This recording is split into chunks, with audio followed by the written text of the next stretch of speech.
7월 5일 월요일. 말하는 바나나. 절대로 포기하지 마. 누군가를 미소 짓게 하렴. 너는 대단해. 어디서 왔는지 보다 어디로 가고 있는지가 중요해. 버지니아주 버지니아 비치에 위치한 이 학교 학생들은 학교 식당에서 이런 메시지가 한마디씩 적힌 바나나를 받곤 했습니다. 식당 관리인 스테이시 트루먼이 시간을 내어 과일에 격려 메시지를 쓴 것인데 아이들은 이것을 말하는 바나나라고 불렀습니다. 이런 배려 깊은 봉사는 옛 도시 안디옥의 영적으로 어린 사람들에게 품었던 바나바의 마음을 떠올려 줍니다. 사도행전 11장 22절에서 24절.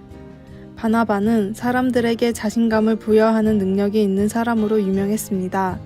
믿음과 성령이 충만한 선한 사람으로 알려져 있던 그는 새로운 신자들에게 굳건한 마음으로 주와 함께 머물러 있으라고 권고했습니다. 나는 그가 돕고 싶은 사람들과 함께 있을 때 이런 말을 하지 않았을까 상상해 봅니다. 계속 기도하십시오. 주님을 신뢰하십시오. 삶이 힘들 때 하나님과 가까이 하십시오. 어린아이처럼 새로운 신자들에게도 많은 격려가 필요합니다. 그들은 충분히 잘할 수 있습니다. 다만 자기가 무엇을 잘하는지 알지 못할 뿐입니다.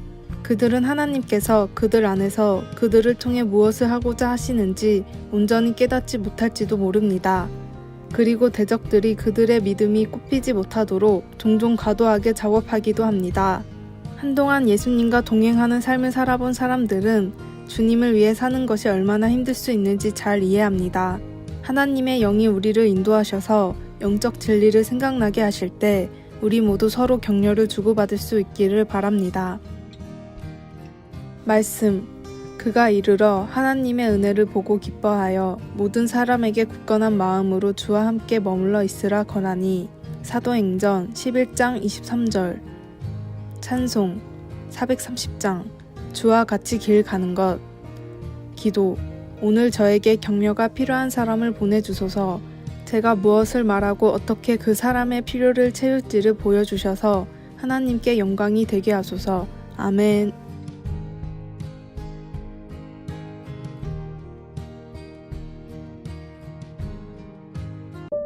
7월 6일 화요일. 예배의 중심. 갓피플닷컴이 크리스천 약 2,000명을 대상으로 한 설문조사에 따르면 예배 시간에 지각하는 이유는 다음과 같았습니다. 첫 번째, 옷과 머리 등 교회 갈 준비를 하며 단장을 하느라 20.1%. 두 번째, 잠자리에서 일어나지 못해 늦장을 부리다가 15.4%. 세 번째, 습관적인 지각 12.6%. 네 번째, 가족들 준비를 기다리다가 12.2%. 다섯 번째, 토요일에 다른 일을 하느라 늦게 자서 11%. 여섯 번째, 기타 14.2%. 반면 절대로 지각하지 않는다는 사람은 14.5%에 그쳤습니다. 미국의 크리스천 커뮤니티 처치리더스닷컴의 연구에 따르면 성도들의 출석률의 변동이 심하고 지각률이 높은 교회는 점점 퇴화되고 반면에 인원에 상관없이 꾸준히 출석하는 성도들이 많은 교회는 성장 지표가 점점 높아지고 있다고 합니다. 우리의 예배를 드리는 모습 그리고 예배 시간을 대하는 모습은 어떻습니까? 예배를 하나님께 신령과 진정으로 드리고 있을까요? 아니면 최소한 그러려고 노력을 하고 있을까요? 교회와 하나님의 사역에 도움이 되는 예배 생활 중이십니까? 그렇지 않다면 다시 처음으로 돌아와야 합니다. 하나님이 기뻐하시는 예배가 되도록 마음을 새롭게 해야 합니다. 시간을 지켜 예배의 회복을 위한 첫걸음을 시작하시기 바랍니다. 오늘의 말씀. 여호와께 그의 이름에 합당한 영광을 돌리며 거룩한 옷을 입고 여호와께 예배할지어다. 시편 29편 2절. 오늘의 찬송 47장 하늘이 푸르고. 오늘의 만나. 주님 하나님을 높여드리는 예배를 위해 희생하고 노력하게 하소서. 지각을 쉽게 생각하지 말고 예배 시간부터 지키는 성도가 되도록 노력해 봅시다.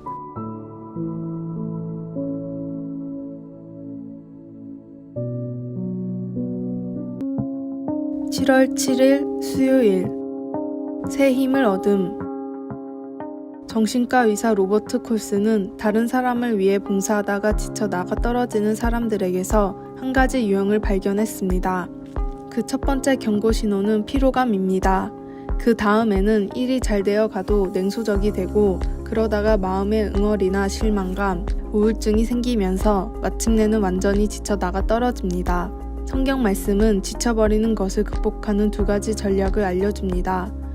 이사야 40장은 피곤한 자는 여호와를 앙망할 때 새 힘을 얻게 된다고 말합니다. 우리는 약해져 가는 자신을 밀어붙이는 대신 하나님의 행하심을 믿으며 그분 안에서 쉬는 것이 필요합니다. 또한 시편 103편은 하나님께서 좋은 것으로 우리의 소원을 만족하게 하셔서 우리를 새롭게 하신다고 말합니다. 그 중에는 용서와 구속하심에 관한 내용도 있지만 하나님께서 기쁨과 놀이도 주신다고 말합니다. 바쁠 때는 일정을 수정하여 더 많은 기도와 휴식, 그리고 사진 찍기 같은 취미 활동을 넣어 보십시오. 다시 건강해지는 것을 느끼기 시작할 것입니다. 지치는 것은 피로에서 시작됩니다. 피로가 더 심해지기 전에 멈추어야 합니다. 우리의 삶에 예배와 쉼이 함께 존재할 때 다른 사람들을 가장 잘 섬길 수 있습니다.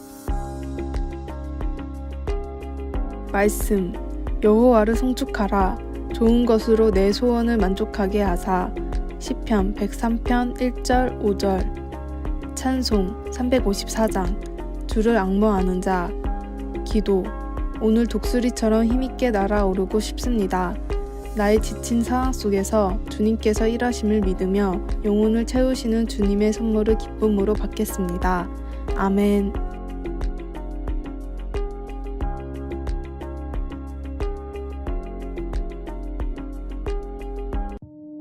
7월 8일 목요일. 열심의 무게. 보노 박사가 복음 전도자 무디를 모시고 영국에서 집회를 주도한 적이 있었습니다. 예든버러에서만 무려 3개월 동안 계속됐던 집회는 지역 주민 중에 참가하지 않은 사람이 없었을 정도로 은혜가 넘치고 뜨거웠습니다. 사람들은 무디와 더불어 이 집회의 총책임자였던 보노 박사에게도 큰 찬사를 보냈습니다. 그런데 집회가 끝나고 며칠 뒤에 보노 박사의 꿈에 천사가 찾아왔습니다. 그리고 자기 마음속에서 하나님을 향한 열심을 꺼내더니 저울에 재며 말했습니다. 당신의 마음에 하나님을 향한 열정은 100kg이나 되는군요.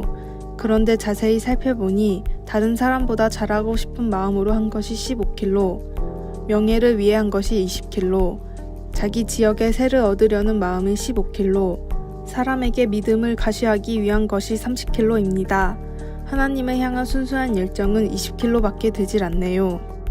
비록 꿈이지만 이 말을 들은 보노 박사는 단 한마디도 변명을 할 수 없었습니다.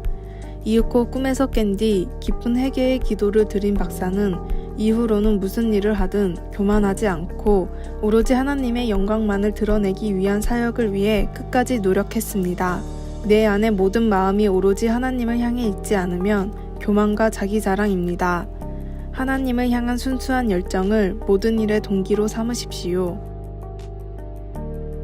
오늘의 말씀, 오직 너희의 심령이 새롭게 되어 하나님을 따라 의와 진리의 거룩함으로 지으심을 받은 새 사람을 입으라. 에베소서 4장 23절에서 24절. 오늘의 찬송 424장. 아버지여 나의 마음을. 오늘의 만나, 사람이 아닌 하나님을 바라보고 헌신하게 하소서. 모든 사역을 하나님을 향한 순수한 열정으로 하도록 노력합시다.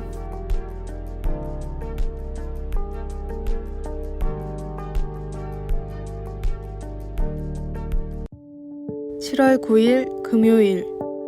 무성한 나무. 우리는 어릴 적에 우표를 모아본 적이 있고 야구 카드와 만화책도 모아본 적이 있을 것입니다. 이제 부모가 되어보니 아이들에게서 똑같은 모습을 봅니다. 그러다가 가끔은 이런 생각을 합니다. 너 정말 그 인형이 또 필요해? 물론 그것은 필요해서라기보다는 뭔가 새로운 것이 주는 매력 때문이거나 아니면 때때로 오래되고 희귀한 것에 끌리는 간절한 마음 때문이겠지요. 마음을 사로잡는 것이 무엇이든 우리는 그것을 갖기만 하면 삶이 더 나아지고 행복해지고 만족하게 될 거라는 유혹을 받습니다. 하지만 그런 것들은 결코 그런 기대를 채워주지 못합니다. 왜일까요? 그것은 하나님께서 우리를 그분에 의해 채워지도록 창조하셨고 우리를 둘러싼 세상이 주장하듯 물질이 우리의 갈망하는 마음을 충족시킬 수 없기 때문입니다. 이런 긴장 관계는 전혀 새로운 것이 아닙니다.